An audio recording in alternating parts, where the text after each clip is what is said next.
Hello, I'm Teddy, and this is Teddy's Movie Club. Today, I'm going to be talking about Dark Night of the Scarecrow on 4K. There's the back if you can read it.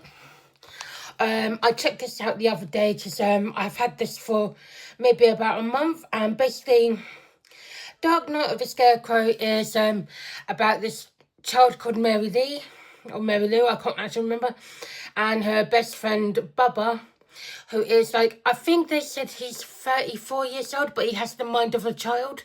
So he is mentally challenged and a special person. And of course, they're out playing one day, and Mary Lee, or Mary Lou, I can't actually remember her name properly, gets attacked by a dog.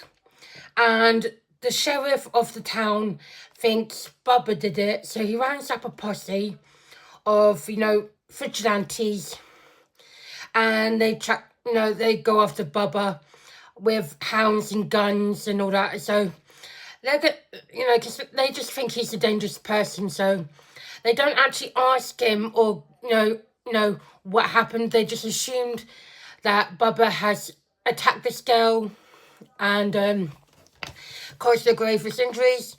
And it's only when they've found him, hiding in a scarecrow's clothes, that they shoot him, 21 times, I believe the number was. And no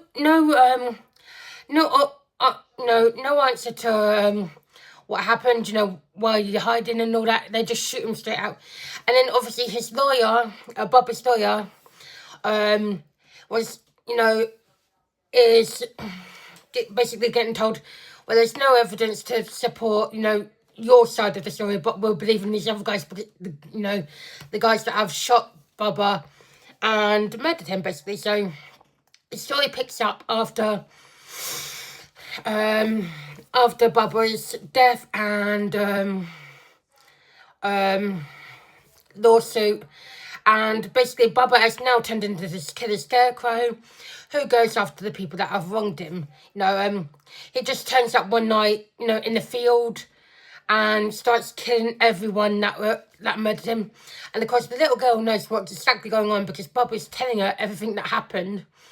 And, I believe the sheriff is also going after this girl because obviously, she was friends with Bubba, and he just, he chases after her a bit, and it's a bit like, what? Why are you chasing after like this 6-year-old girl? That's a bit wrong. But he's trying to get answers, and